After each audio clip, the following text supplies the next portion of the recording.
Let's continue with our next session and welcome to the stage Philip Horn, Test Quality Assurance Manager at the British Council. So, hi Philip. Hello. How are you?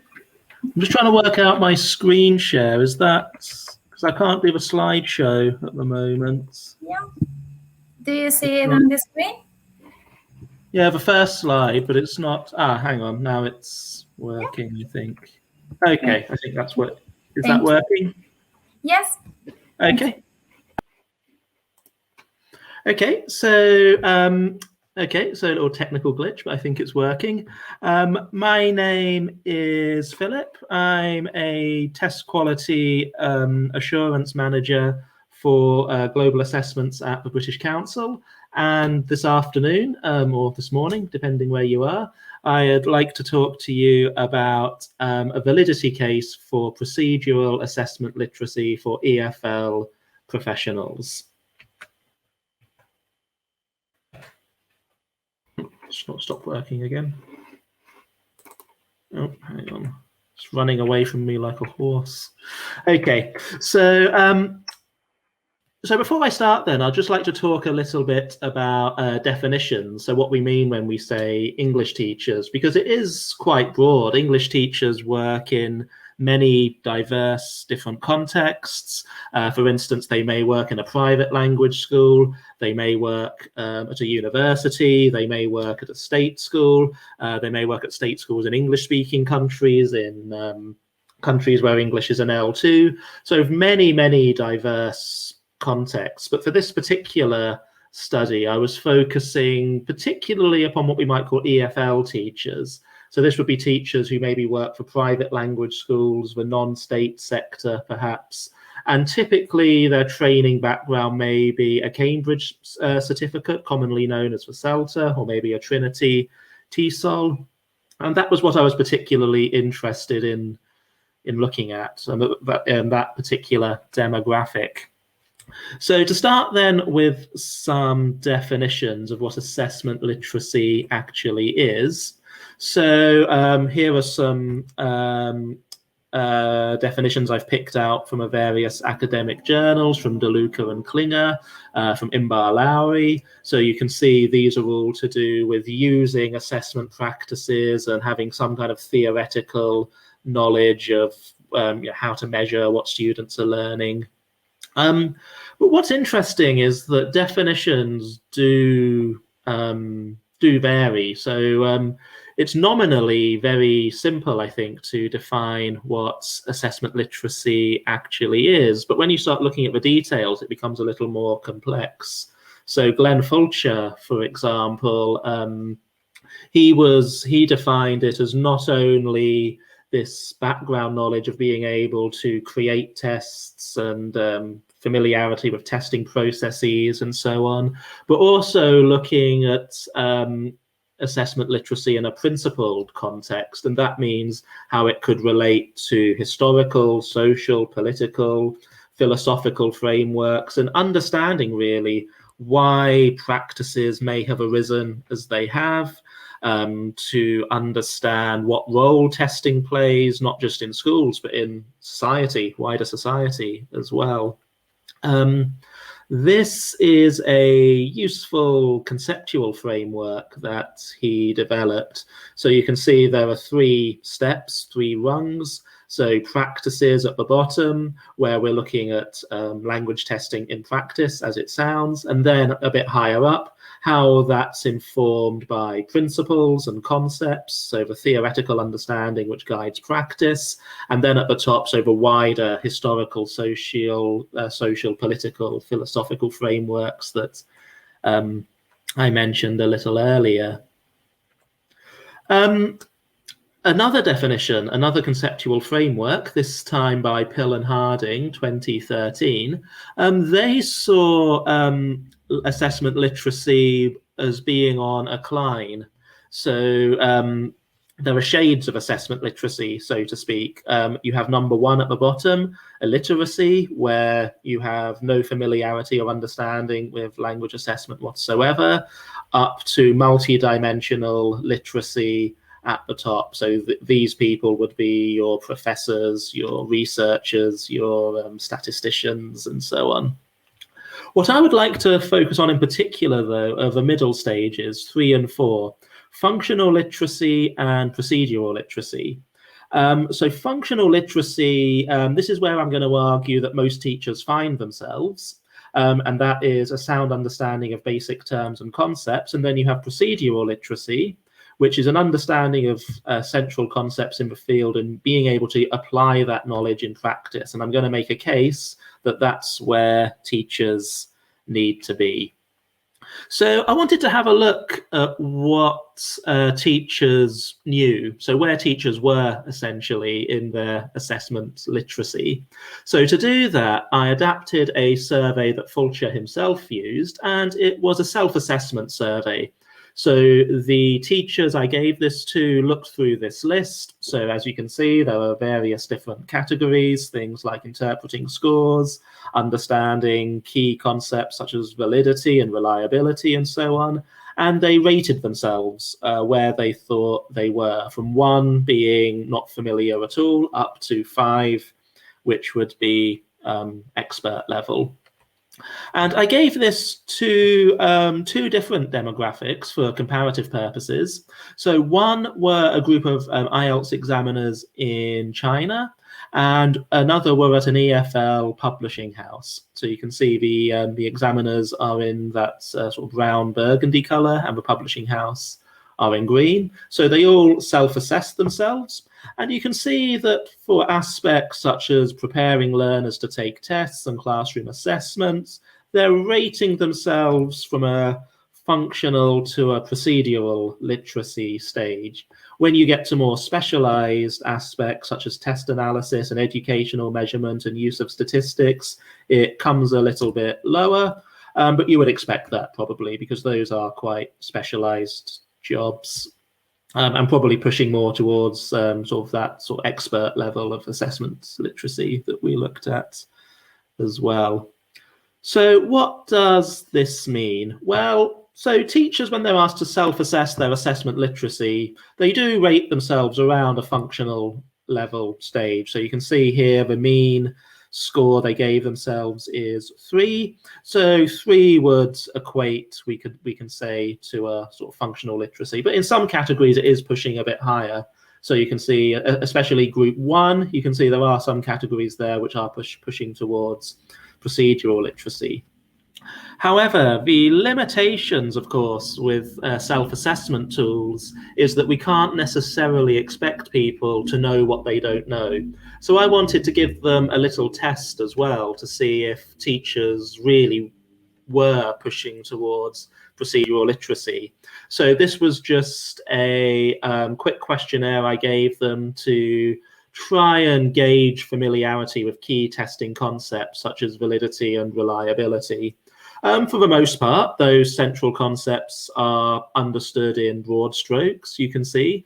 But when we look at other areas, such as the differences between proficiency tests and achievement tests, for example, there's some variation. So there are key points of terminology and knowledge there, which I suspect are lacking. So, which means teachers are probably more at a functional stage rather than a procedural stage. What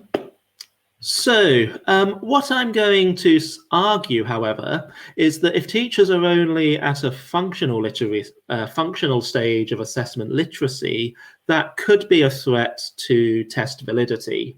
So before I tell you why, I'd just like to talk a little bit about what validity actually is. So these are some traditional definitions.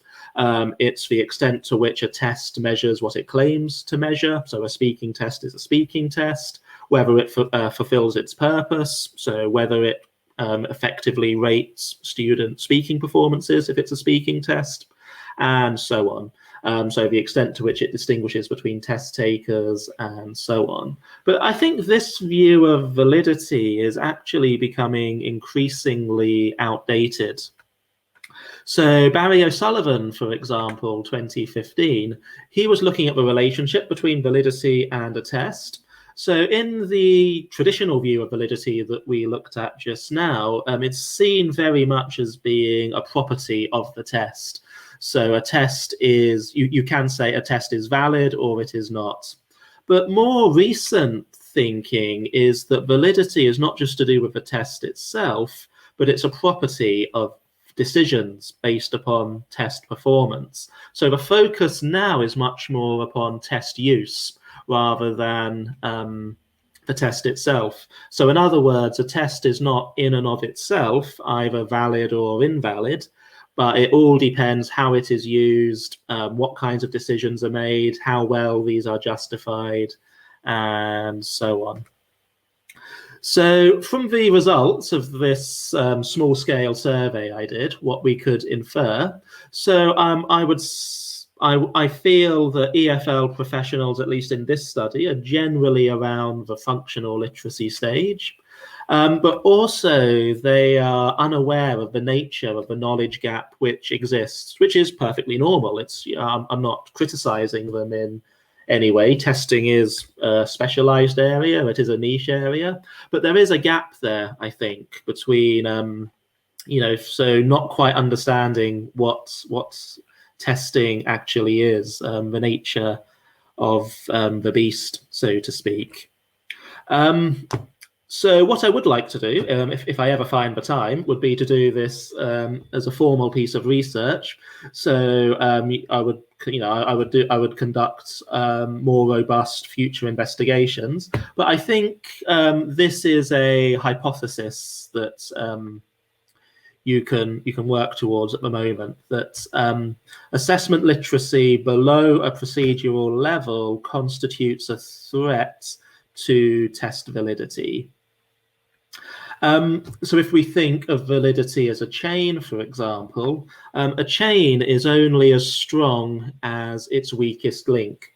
So all it needs is for one weak link in that validity chain, and the whole thing becomes less valid, in essence. So if we look at some of these links in a test validity chain, so at the test development stage, for example, you could talk about your test specifications for item writers, your assessment criteria, your item writing processes, and so on. From a teacher's perspective, more focused on test preparation, you can talk about familiarizing them with the format, the kind of language they need to study, useful strategies in exams, and so on. Test delivery, so this is all around the admin, the security, accommodations as well for candidates who may have special needs, monitoring, quality control, and importantly as well, test use. So this is how scores are used. So test scores are used by universities, colleges, employers, government agencies, but obviously it's crucial they understand what these scores actually mean, because they're making high stakes decisions based upon these scores. So if any one of these links is weak, whether it's to do with test preparation or test development or test delivery of test use, if any one of these links is weak, then that constitutes a threat to the overall whole. So focusing on teachers specifically, so why do English teachers need a procedural level of language assessment literacy? Well, if we think about formative assessment, for instance, so learning is seen as being within stages. So this is sometimes referred to as inputs plus one. So what this means is that everyone has a level that they're comfortable with, that they can operate at. But real learning takes place when they're pushed slightly beyond that. So input plus one. If it's input plus 10, then that's out of reach. Nobody's going to learn anything. But this zone of proximal development, as it is sometimes called, this is where we need to, this is what teachers need to identify, because this is where the zone of proximal development is what teachers need to identify, because that is where learning takes place. So this could be to do with appropriate test preparation practices, practical ways of collecting and interpreting data, so test performance, awareness of the consequences and values within that social context that Fulcher mentioned at the start. So what I would suggest is that having this procedural level of assessment literacy better helps you to identify that input plus one area, that zone of proximal development, that formative assessment stage, and being able to identify that as targeted and as clinically as possible will really make for more effective assessment and therefore learning. And what I find at the moment, I agree with Popham, who's a famous researcher in this area, is that a lot of training tends to be retrospective. So teacher training courses as they exist, you'll often see that assessment is very much an aside. It doesn't really take center stage at all. And the consequence of that is that language assessment literacy training, it's quite retrospective and backward looking. So you're taking trained teachers and then looking back at past practices and how they could be improved. So this really is firefighting, whereas a more practical approach, I would suggest, would be to incorporate assessment much more at the training stage in order to address this knowledge gap. So to conclude then, what as I mentioned earlier, this does need future studies. I am making generalizations based on a small scale study, but I think we have a hypothesized direction of results for future research. So what I would like to investigate further is really whether perceptions of assessment literacy are actually higher than what's reflected in reality, and then consider a little bit as well different teaching contexts and whether they require special consideration. Because what I have noticed in a lot of the literature is that EFL teachers are considered a demographic in and of themselves, whereas as we've seen, there are many distinctions within that. So private language schools, they're not very standardized.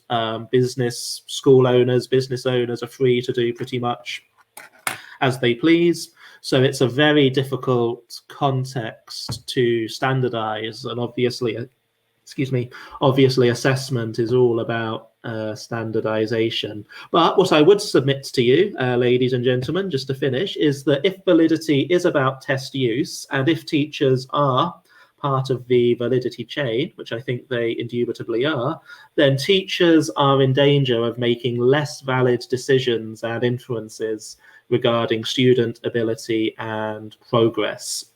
And if we want to address that, if we want them to make better inferences about student learning and thereby become better teachers, then a procedural level of assessment literacy is really needed for that. Okay, that brings me more or less to the end. Thank you very much for your patient attention. I'm happy to take any questions if there are any. Thank you, Philip. So now let's see if we have any questions from the audience. Let's see for a minute.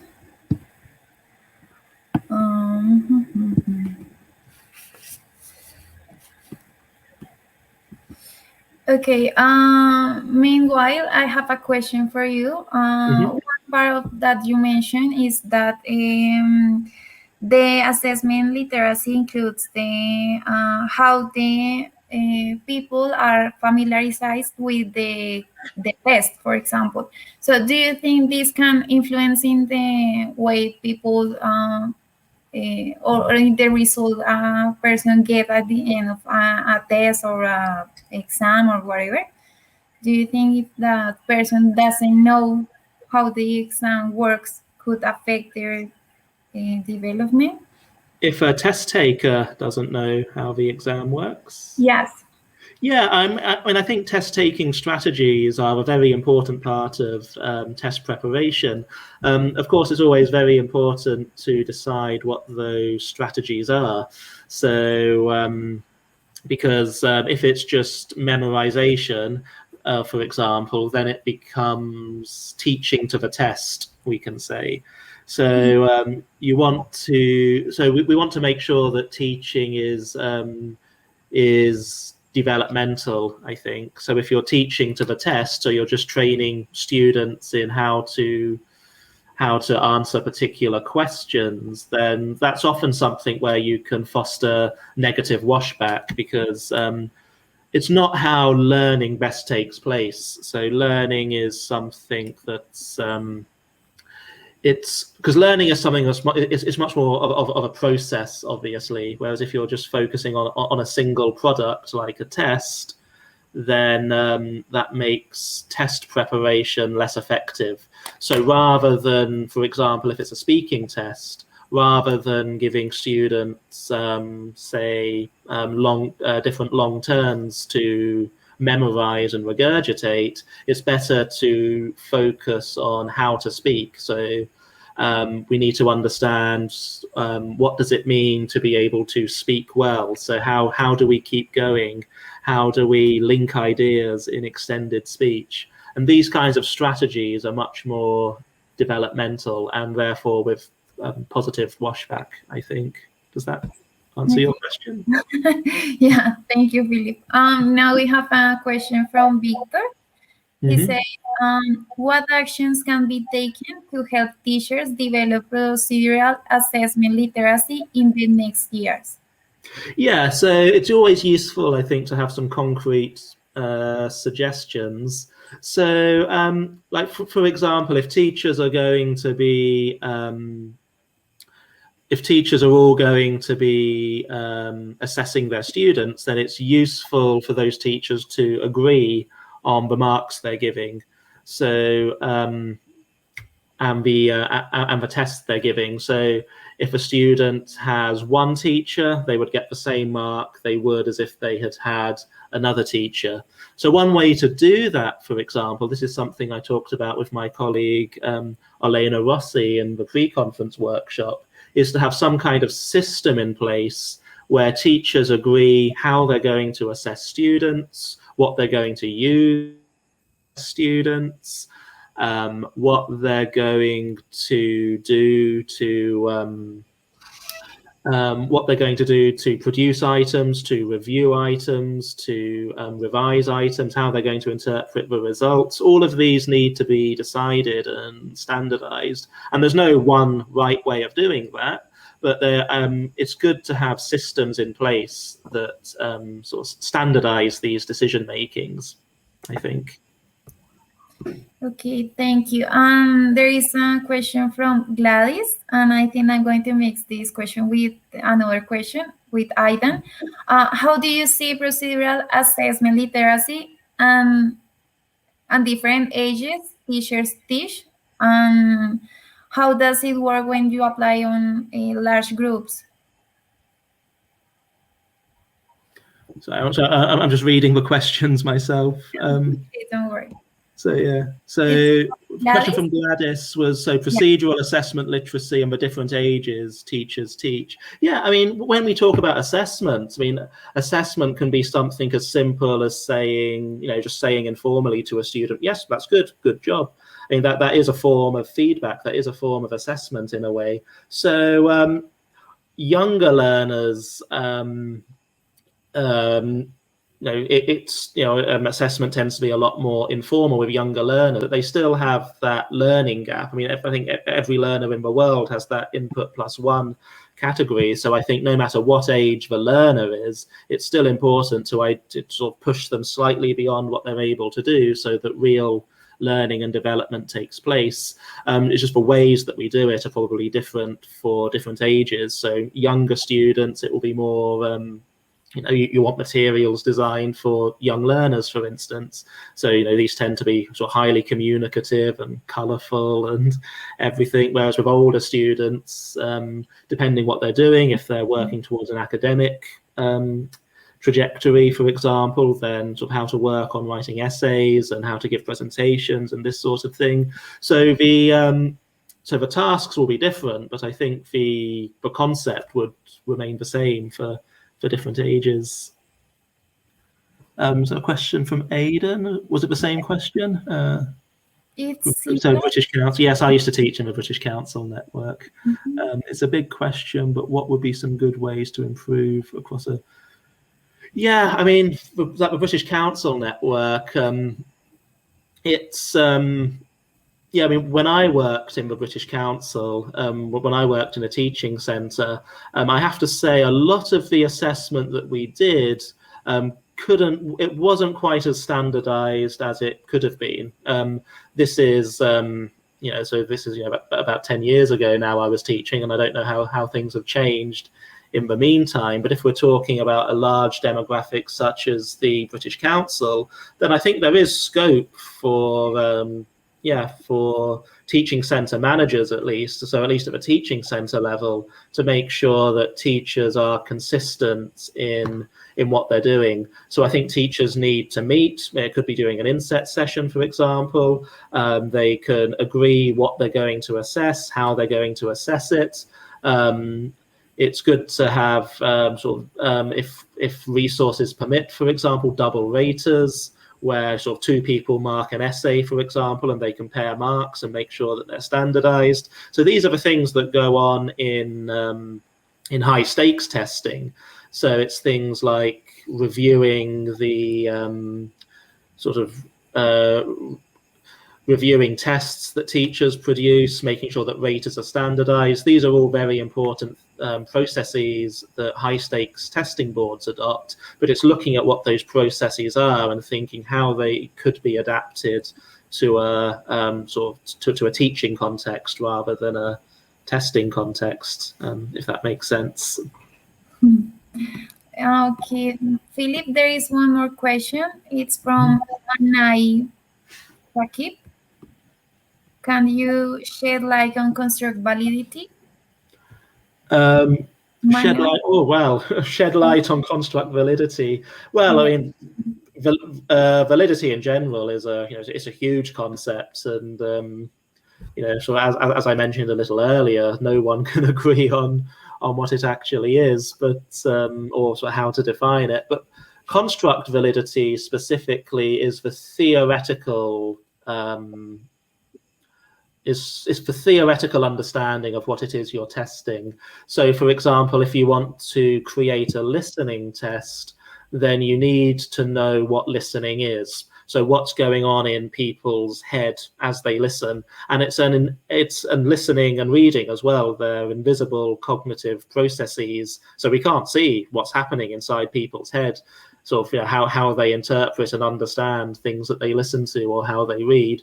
But saying that, if you want to create a listening test, you need to have some idea or some theory at least of what's happening, and also what it means at different levels, how it's scalable as well. So what's the difference between an A1 listener and an A2 listener, for example, and a B1 listener and a B2 listener? How does it, how do these skills develop as they go up the scale? So, for example, at a lower level, maybe an A1 listener is only able to listen to quite slow speech on familiar and concrete topics, whereas a higher level listener is able to listen to more complex and abstract ideas and faster speech and less familiar accents. So construct validity, in a nutshell, is your theoretical understanding of what it is you're trying to measure, of what it is you're testing. Thank you, Philip. So there is a last question. Do you think it's important to be a statistic expert in order to have a valid interpretation of data? I don't think so. No, it's because when we talk about interpretation of data, it can be as simple as knowing, if we say somebody is a 3, for example, you scored a 3 on the test, then we understand what that means. So when we say interpreting, sort of a test output, it can be as simple as that. So if I say somebody is a 3 and you say somebody is a 3, then we both know what that means. And this is where frameworks like the CEFR help, because it gives us that framework to make references. So when we say somebody is B1, we have a good idea of what that means. So to have a valid interpretation of data, I mean, I don't think so. I mean, I wouldn't consider myself I can't speak now, a statistic expert at all.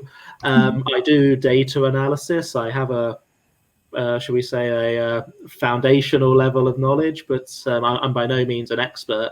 But it's being able to understand, it's being able to interpret what you need to interpret and being able to justify the decisions that you make based on the data. So if you can make an argument, a case, that the decision you have made based upon your data, your scores, are justified, if you can make that case, that argument, then that's fine. That counts as a validity argument, and it's not always connected to stats and numbers and figures. Okay, Philip, thank you very much. Your Thank you. presentation was very, very fantastic.